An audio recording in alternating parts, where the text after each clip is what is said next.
Hi, this is Keith Weaver with the Top Executive Strategy Podcast, where CEOs, COOs, and business owners share strategies for better success. This is 6 questions in 9 minutes because the best strategies are concise business advice. So we are going to be concise and get right with our guest today. And question number 1, in a few sentences, tell us who you are and what you do.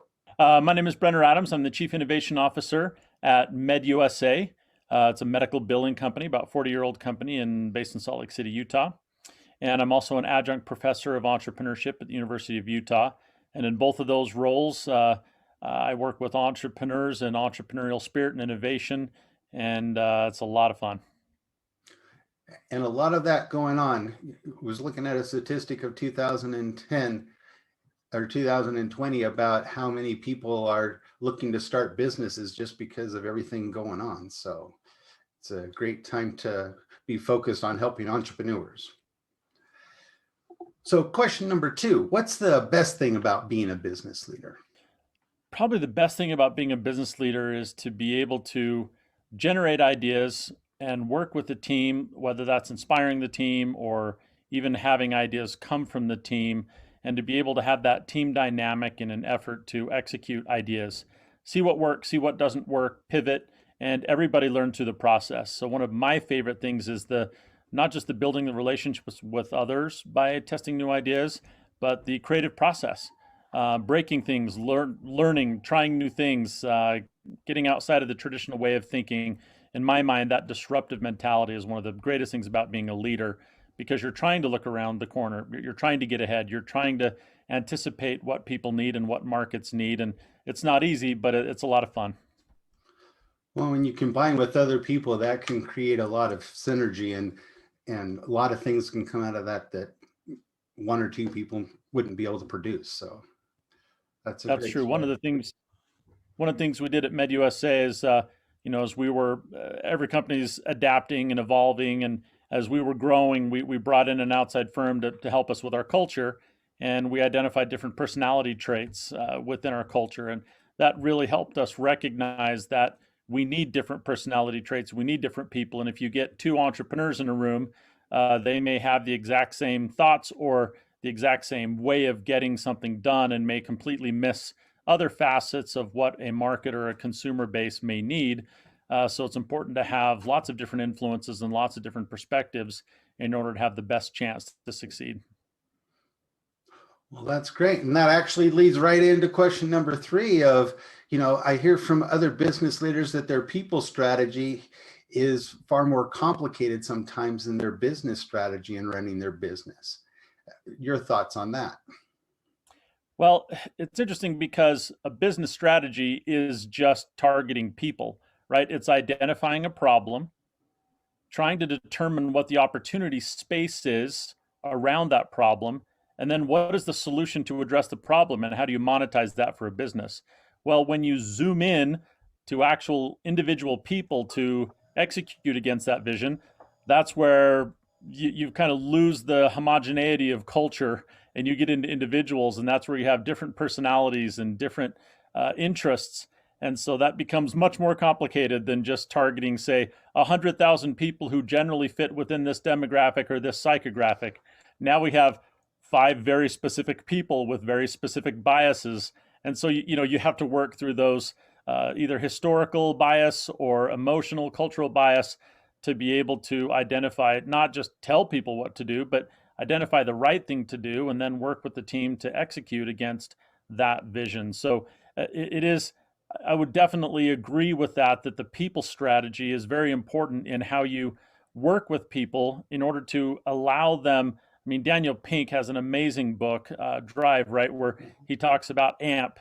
And if you can give people autonomy, you can give people mastery, and you can give people purpose, that's when people are the most engaged. And that's when people, you as a business can get the most from people, but that's because you get out of something whatever you put into it. And so that enables a business to empower people to put as much as possible into what they're doing. And so your people strategy really is very important. I think the old saying is culture eats strategy for lunch, right? So you can lay out a really good plan, but if you don't have trust, you don't have respect, and you're not driving that ability for people to become a master at what they do, and they're not unified around a purpose, then a lot of times that strategy will fall short because the culture will just destroy it.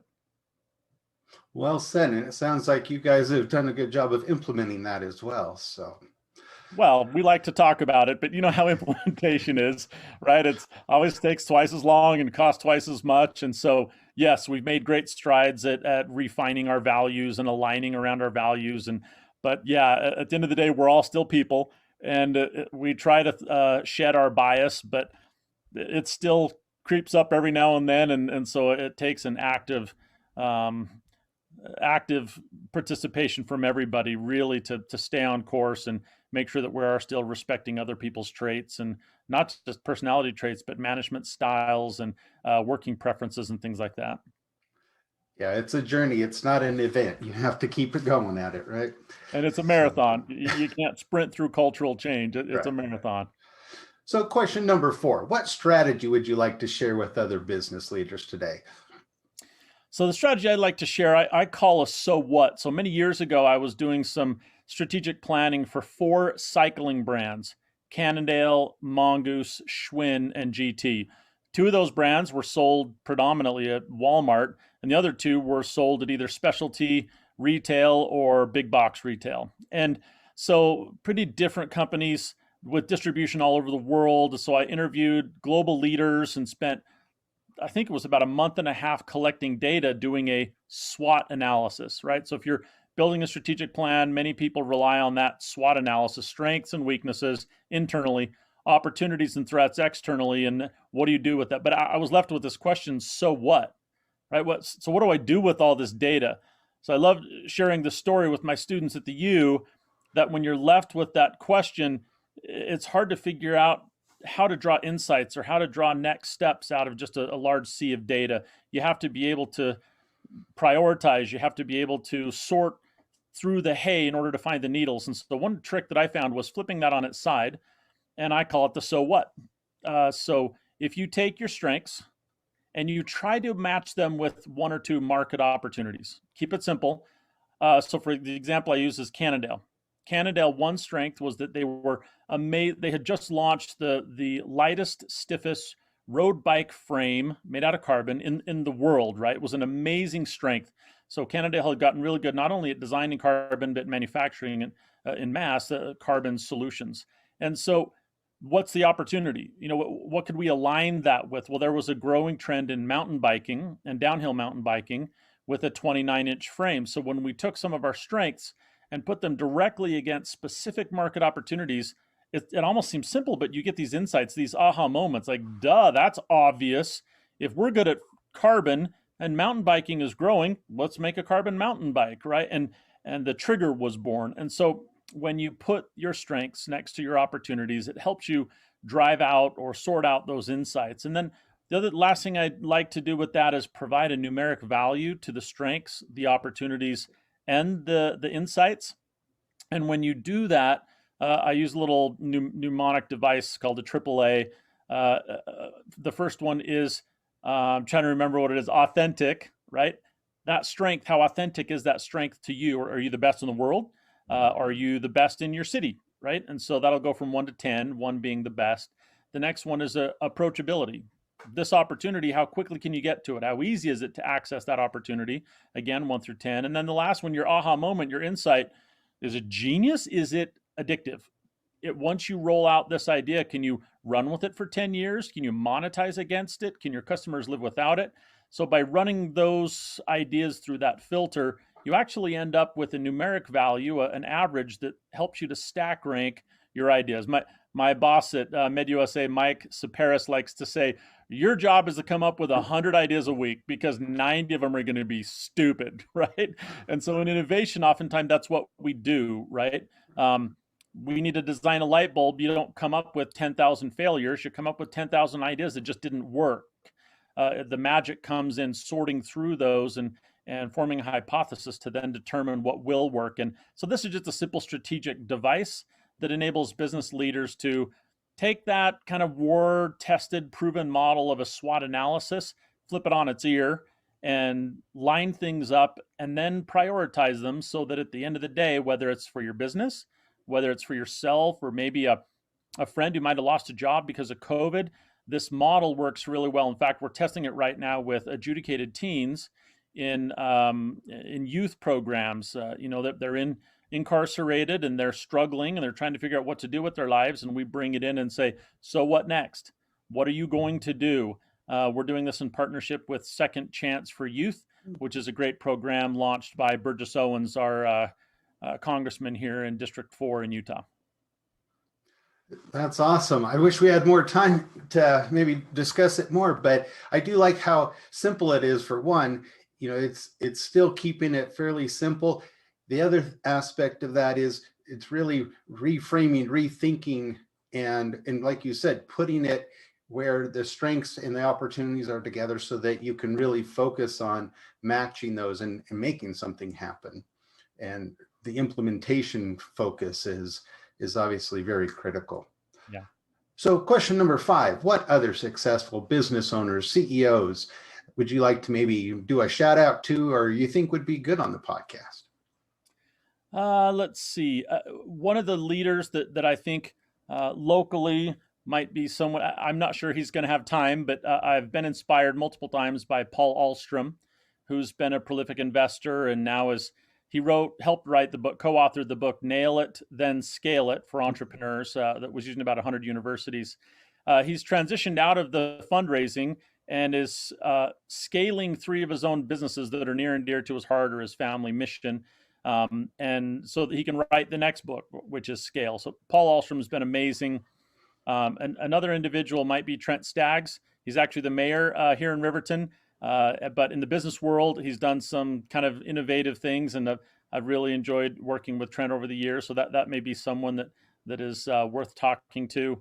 And then a different mindset for a podcast might be someone completely out of the normal business structure. And I was thinking of Dr. Rashat. He's actually one of our clients at MedUSA. He runs a revolutionary clinic system called MedUSA, where instead of paying insurance companies, you pay them $100 a month per employee and $10 every time you go see them. If you need an x-ray or broken bones or pneumonia, it's $10, right? And so it's a unique solution. He's got about 200 businesses here in Utah that subscribe, and he just has a totally unique view of healthcare. And I think that's one of the things that we need to really get right in this country over the next 5 years. And I mean, we've been trying forever to clean that up, but we need to disrupt it, not just do the same thing slightly differently. So there's a few people I'd shout out that you might be able to talk to from a strategy or innovation perspective. Well, great. Well, we'll hopefully be able to connect with them and see if they're available. So just kind of a final fun question. Tell me about one of your favorite past bosses. He wasn't a direct boss, but he was definitely over what we were doing. I had the great opportunity to help launch the Xbox for Microsoft years ago. And our chief Xbox officer, Jay Allard, got to know him pretty well. And we like to snowboard and wakeboard together. And so we had some pretty cool opportunities just to hang out. And he was really ahead of his time when it comes to identifying future state. What do people need down the road? And it's funny, we were hanging out one time and my job title at the time was product planner, right? And what Microsoft typically would do is go out and interview people all over the country and say, what do you want? And we'll go build it. And he's like, you guys are stupid. Why are you using spreadsheets? You don't do that. You look inside yourself as a potential customer and you propose a set of features, and then you go ask if you're crazy or not, right? And so things kind of flipped around. And anyway, he's just always been a great mentor of mine and a fantastic leader. I'll never forget, he said that Microsoft was against the internet. I mean, it sounds crazy, but Bill Gates did not want to be on the internet, right? Because of piracy and all kinds of fears. And so he built a server in his room, and the fireman came by and said, this is a fire hazard. You can't have all these computers hanging out here. He said when he got an email from his grandmother, he was convinced this was the future, like she could use it. And that's when he wrote a famous 10-page letter to Bill Gates and said, we have to get behind the internet. So he's always been a leader ahead of his time, and I've really always looked up to him. That's a really cool story. Well, I appreciate you being on and taking the time to be here. Before we leave, can you tell people how they might be able to connect with you? Sure. You can go to our website. You can also go to my LinkedIn. My LinkedIn profile is just linkedin.com/in/Brenner Adams. Really simple. And my name's unique enough. You could just Google me and find me pretty easily because a lot of the press stuff I did in early days. So it's pretty easy to find me. Thank you very much, Keith. I appreciate your time. I appreciate you being here. Thank you. And this No. is Keith Weaver with the Top Executive Strategy Podcast. And for more insights, you can follow us at Weaver Business Coaching. You can find us on LinkedIn, and of course, listen to us on your favorite podcast platform. And we wish you all the best success.